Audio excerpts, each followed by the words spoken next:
months before his death, Ambassador Stevens talked about being worried about what he called the never-ending security threats in Benghazi, specifically mentioned the rise in Islamic extremism, the growing al-Qaeda presence in Libya, and said he was on an al-Qaeda hit list. September 11, 2012, an American ambassador is brutally murdered. 3 other Americans killed. An organized assault with automatic weapons and rocket-propelled grenades. A security request submitted 4 months earlier, denied, even after 2 bombings preceding the anniversary of 9/11. Sign pointed to terrorism. But for 2 long weeks, Obama and his team blamed a video. Why?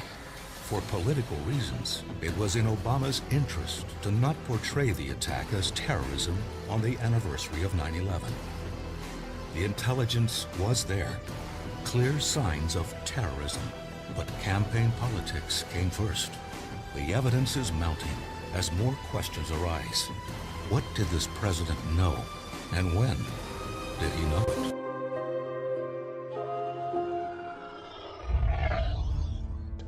There are going to be bumps in the road. We condemn the continuing efforts by misguided individuals to hurt the religious feelings of Muslims. The video was the precipitating factor in protests and violence. But based on the best information we have to date, what our assessment is as of the present is in fact what it began spontaneously in Benghazi as a reaction to what had transpired some hours earlier in Cairo, where of course, as you know, there was a violent protest outside of our embassy sparked by this hateful Well, it's a story video. that has generated lots of heat following a report in the New York Times on the Benghazi attack that killed 4 Americans. Still, lots of questions remain. Now, in that Times report, it found that there was no connection to al-Qaeda and says the attack was likely caused by unrest over an anti-Islamic video. The author of that piece, David Kirkpatrick, recently was asked on Meet the Press how he knew for sure that al-Qaeda was not involved. I think honestly, if you asked anybody in the U.S. intelligence business, they would tell you the same thing. Well, that's what's in dispute at the moment. A group of former Navy SEALs speaking out saying the New York Times report is a, quote, horribly flawed diversion from the issues and the facts. And one of those SEALs, the chairman of OPSEC, Scott Taylor, is joining us now. Welcome. Yeah, Great let me preface here it by today. saying, you know, in our organization we have former CIA folks, of course, who are still connected with current folks. And that's an extraordinary statement that he just said that you just played. I mean, it's fascinating to me that he just said that. But his conclusions are clearly wrong, and he leaves out the evidence, the intelligence, the ambassador's cables himself, the attacks that were happening in Benghazi and around Libya prior to that. It's just amazing that he would write something like that and call that journalism. We gather today to commemorate the life and recognize the courage, as President Jefferson once noted, on occasion, the tree of liberty must be watered with the blood of patriots. Patriots did their duty. May God bless and comfort the family and friends who mourn for their loss. And may he bless the memory of these great American soldiers as he continues to bless the United States of America. We can now show you for the first time on this show Ambassador Chris Stevens' body being found by looters and later dragged through the streets of Benghazi following the shootout and the storming of our consulate there. Now what you're seeing, a still photo captured of that horrific moment. Now you can also make out that this photo has a bloody gash. Right there you can see it on Stevens' head. It defies common sense, patriotism, and respect for the dead. Yesterday, Muslim extremists in the Middle East celebrated the 11th anniversary of 9/11 by attacking 2 U.S. embassies and killing 4 people, including an ambassador. The immediate American response was to apologize to the attackers. By offering such a weak response, especially initial response, to yesterday's attacks, the U.S. has in effect become a codependent. That's the term psychologists use for a battered wife who refuses to press charges against her violent husband. They mentioned that the president had live feed that he watched my son being killed, that he watched this whole battle that lasted 7 hours, and he chose to do nothing. Now, when I went back there to Washington, D.C., I knew that something was fishy. It just didn't make sense that you'd have a long, drawn-out battle and that no help would have been sent. I couldn't understand. Why did they allow them to die? Why didn't they send help? I don't know anything about tactical weapons or anything like that, but I do know that they could have sent something, and I've been told it would have been a C-130, that within 45 minutes could have secured the perimeter. From Sigonella, Italy, right across the Mediterranean, within an hour. Wherever, and secured the perimeters, and not only protected the lives of those 30 people, but also the lives of the individuals that were also heroes besides my son, who sacrificed their lives. This was not necessary. I knew this could have happened, and my question in Washington, D.C. was, why didn't this happen? When it came out this last week that whoever it was, I'm not going to say who it was, but whoever it was in the White House was watching this live feed of my son being murdered, then I decided it's time to do two things. One is, this is not political, okay? If this becomes political, that would dishonor my son's life and his death. But what we want to do is we want to honor my son, and we also want there to be truth and justice. But I want to stay on Benghazi based on what John asked, because you said if they want to come after me, come after me.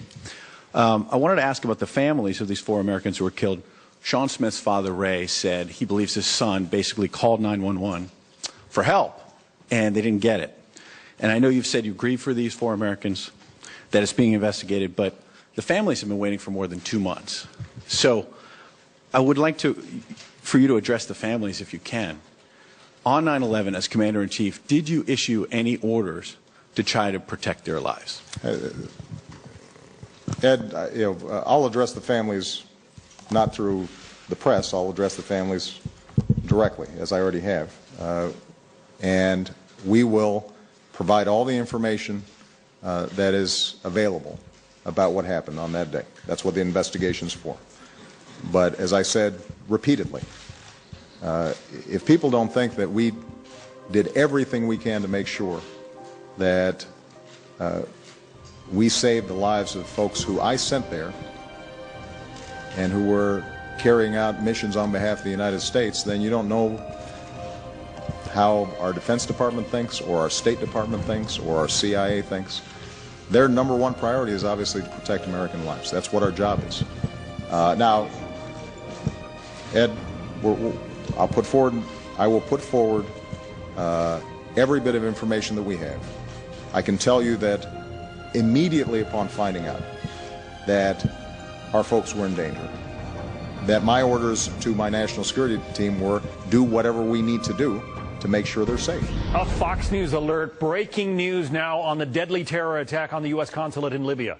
Fox News sources telling us CIA officers on the ground in Benghazi during the attack sent requests for help but were denied. National security correspondent Jennifer Griffin is live at the Pentagon with more on this. Jennifer. Hi, John. Well, sources who were on the ground in Benghazi during the attack tell Fox News that, in fact, there were 3 separate requests to aid not only the attack that was occurring at the consulate and to try and help with that attack, but also requests for outside help, outside military to help once there were gunfires and firefights at the CIA annex. We're told came from higher headquarters. They were told to stand down. Glenn Doherty and Tyrone Woods, the former Navy SEALs, were over at the CIA annex at about 9:40 p.m. when the first shots were heard at the consulate where the ambassador and his team were taking fire. They radioed to their higher headquarters that they wanted permission to go and help the ambassador, to help the ambassador's team. They were told by their higher-ups to, quote, they waited approximately an hour. They requested again to send Glenn Doherty, Tyrone Woods, and other members of that team to help out at the consulate. They were again, for a second time, told to stand down. This is somewhat explosive information that 3 requests were denied from higher headquarters to not only help the ambassador and his team at the consulate, but also to send in outside military help that could have helped in this ongoing firefight that went on for 6 hours and 20 minutes. They should have never been sent in there without a military guard. This should have been an embassy like in Baghdad in a war zone, and it should have been under military guard, significant military guard, Defense Department command. It was a failure of leadership not to know these things. And so I think it is good that you're accepting responsibility because no one else is. And there is a certain amount of culpability to the worst tragedy since 9/11, and I'm glad you're accepting this. Now my question is the U.S. involved with any procuring of weapons, transfer of weapons, buying, selling, anyhow transferring weapons to Turkey out of Libya? To Turkey? I will have to take that question for the record. Nobody's ever raised that with me. It's been in news reports that ships have been leaving from Libya and that they may have weapons. And what I'd like to know is the annex that was close by, were they involved with procuring, buying, selling, obtaining weapons? And were any of these weapons being transferred to other countries, any countries, Turkey included? For almost a year, there was an escalating pattern of violence directed towards the United States and other Western targets in Libya. Attacks on the consulate in Benghazi, attacks and assassination attempts on the British ambassador, attacks on the International Red Cross, attacks on courthouses, judges assassinated, culminating on September the 11th, and the murder of 4 Americans, including our ambassador to Libya. Before those 4 murders, Mr. Chairman, just a few weeks before that, our embassy in Libya said this to the Department of State: the security condition in Libya remains unpredictable, volatile, and violent. So, Mr. Chairman, despite what would appear to any reasonably objective observer as an escalating pattern of violence, including sophistication, coordination, and management, this administration blamed the murder of our ambassador and 3 others on a video. Don't take my word for it, Mr. Chairman. Let's look at what Ambassador Rice herself said. Our current assessment is that what happened in Benghazi was, quote, in fact, initially a spontaneous reaction. I don't know what the phrase in fact means in diplomatic legalese. I can tell you what it means in a courtroom, Mr. Chairman. It means it's a fact. And she went on national television and she said, not as this ambassador has said, that I'm not going to speculate, that I've got to get all the information. She said, in fact, this was a spontaneous reaction to what had just transpired hours before in Cairo, almost a copycat of the demonstrations against our facility in Cairo, which were prompted, of course, Mr. Chairman, by a video, is what she said. For almost a year, there was an escalating pattern of violence directed towards the United States and other Western targets in Libya. Attacks on the consulate in Benghazi, attacks and assassination attempts on the British ambassador, attacks on the International Red Cross, attacks on courthouses, judges assassinated, culminating on September the 11th, and the murder of 4 Americans, including our ambassador to Libya. Before those 4 murders, Mr. Chairman, just a few weeks before that, our embassy in Libya said this to the Department of State: the security condition in Libya remains unpredictable, volatile, and violent. So, Mr. Chairman, despite what would appear to any reasonably objective observer as an escalating pattern of violence, including sophistication, coordination, and management, this administration blamed the murder of our ambassador and 3 others on a video. Don't take my word for it, Mr. Chairman. Let's look at what Ambassador Rice herself said. Our current assessment is that what happened in Benghazi was, quote, in fact, initially a spontaneous reaction. I don't know what the phrase in fact means in diplomatic legalese. I can tell you what it means in a courtroom, Mr. Chairman. It means it's a fact. This was a spontaneous reaction to what had just transpired hours before in Cairo, almost a copycat of the demonstrations against our facility in Cairo, which were prompted, of course, Mr. Chairman, by a video, is what she said. 230 security incidents in Libya between June of 2011 and July of 2012. Of those attacks, 48 took place in Benghazi, 2 of which at the U.S. diplomatic compound and the scene of the September 11, 2012 terrorist attacks. And we are still saying, I think it's a result of the video that was on YouTube.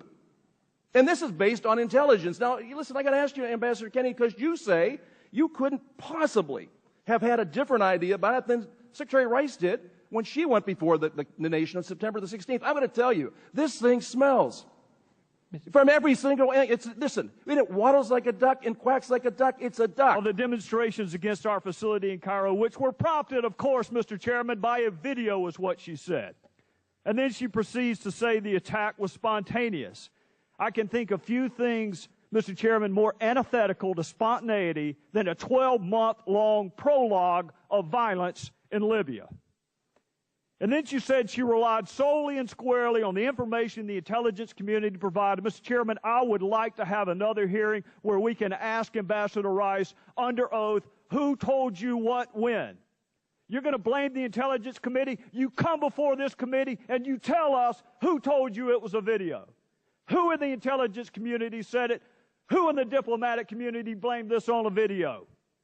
And then we move to Jay Carney, who's the spokesperson for the leader of the free world. This is what he said, Mr. Chairman. I'm saying based on information that our initial information that includes all information, we saw no evidence to back up claims by others that this was a pre-planned or premeditated attack. What we saw was evidence that it was sparked by the reaction to this video. And that is what we know thus far based on evidence, concrete evidence, close quote. Mr. Chairman, you know that in former life, I spent a little time in the courtroom. So when I hear the phrase concrete evidence, it means something to me. That's even stronger language than simply saying something is in fact. So 2 representatives of this administration gave demonstrably false statements, not just to us, but to our fellow citizens on national television. Now, is the explanation for those demonstrably false statements, as my colleague from Florida just asked, was it negligence? Was it just a reckless disregard for the truth? Or was it more nefarious than that? Mr. Chairman, the American people are reasonable. People understand investigations take time. People don't expect you to speculate until you have all the facts. What they will not forgive, Mr. Chairman, is being misled. We want our questions answered, and I want them answered by the people that went out before the American people and sought to mislead them by blaming this on a video when there is no evidence, concrete or otherwise, to support the assertions made by this administration. Mr. Chairman, I just had a conversation with Jason Chaffetz out back, and I hope he doesn't mind me saying this. He still gets emotional talking about what he saw in Libya. There were 4 brave Americans who died under circumstances that we can scarcely fathom. The terror, the fear, the anarchy of being killed in that fashion. They did what their country asked them to do. They stood post under dangerous circumstances even after requests for security were denied. They stood their post.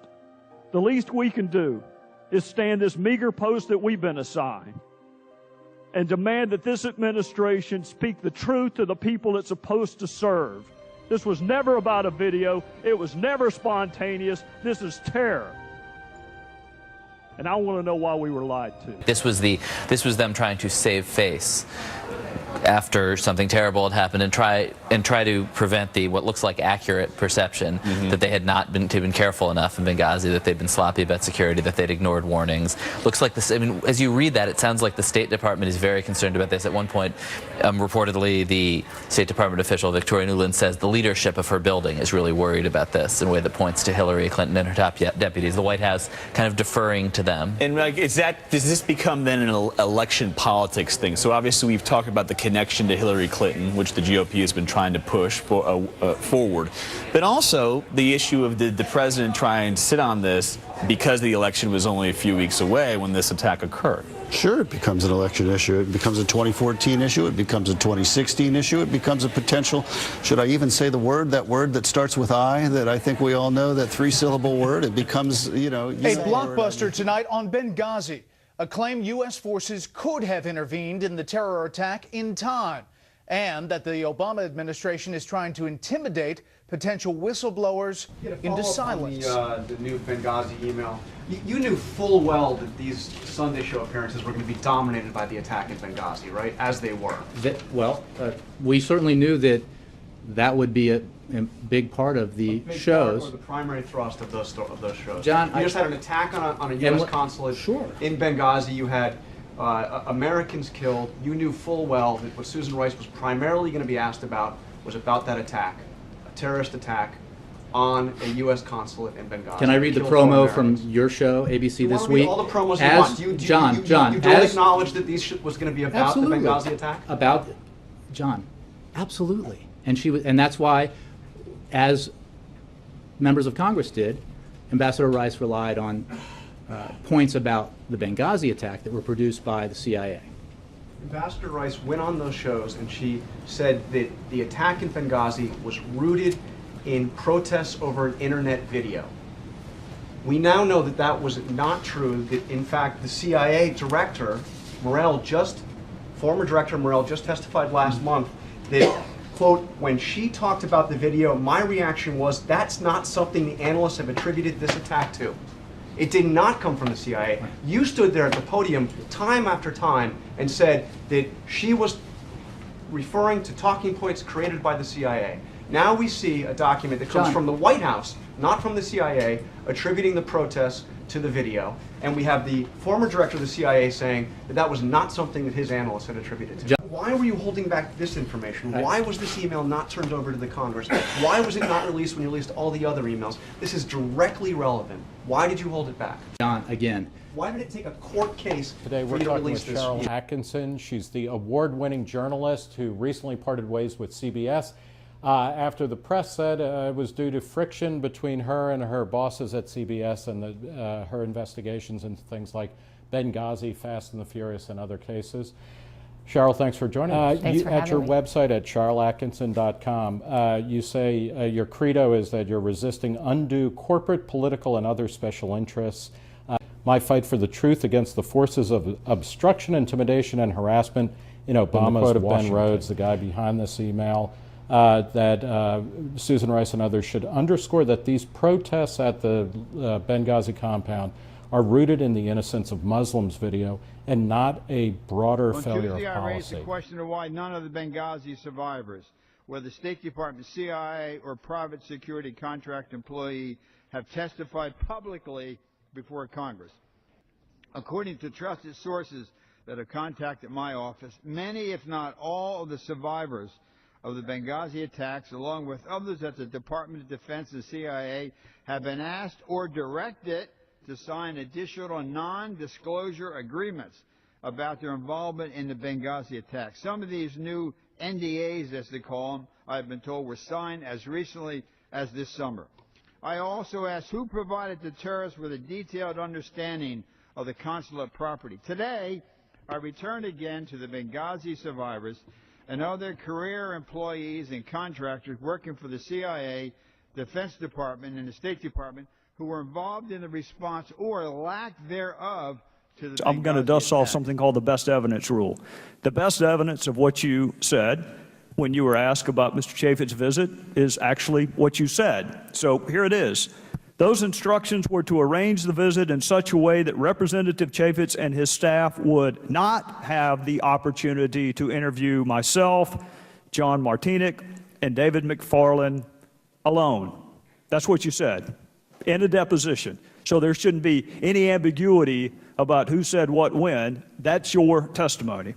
Now, I'd like to try to weave this tapestry together because this will be the last opportunity I have certainly today to talk to you. If I understand your testimony correctly, Mr. Hicks, and I want to be fair about it, so if I mischaracterize anything, you need to correct me. If I understand your testimony in part, the ambassador was interested in going to Benghazi because of interest that Secretary Clinton had in Benghazi. Is that fair? That's fair. All right. Now, Mr. Nordstrom, same thing to you. And if I'm unfair in my characterization, you need to correct me. I thought I understood your testimony to be that Secretary Clinton alone was able to approve facilities that were below specs.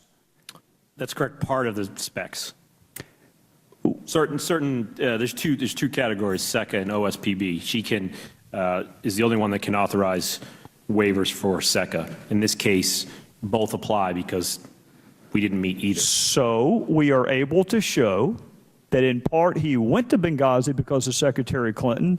In part, Benghazi was still open despite the fact it was below specs because of Secretary Clinton. And now to my third point, to complete the circle, who is Cheryl Mills?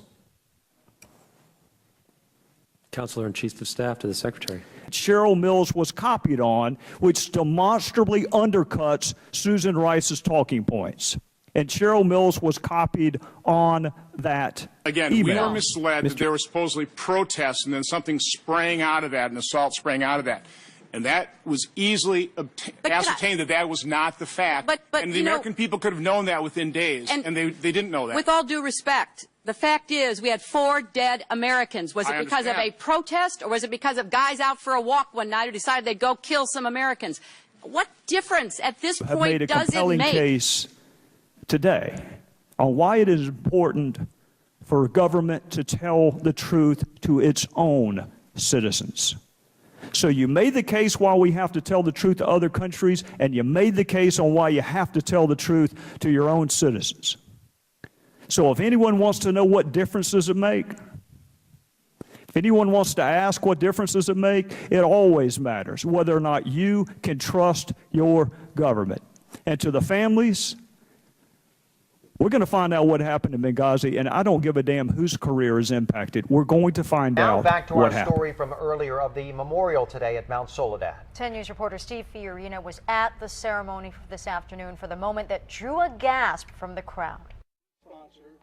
Silent prayers and thoughts about those who died in the name of freedom ruled the day. There was also patriotic music. God bless America. Stirring words about heroism and a disquieting moment that drew a gasp from the crowd as the widow of one of those honored shared this. A few months ago, we were asked the cruel question, what difference does it make? Ty, Glenn, their brother Mike Mansour, and the many great men and women memorialized on the walls around me have in effect answered that question with a far more important one, asking, how can I make a difference now? These 2 men were honored with plaques, Tyrone Woods and Glenn Doherty, former Navy SEALs who helped save the lives of 20 Americans under siege last September at the U.S. Embassy in Benghazi, Libya. They ran to the sound of gunfire. They had experienced all too well the hell of war and knew that Americans were in need of assistance. True SEALs giving up their lives for others. Save those American lives and no one gets left behind.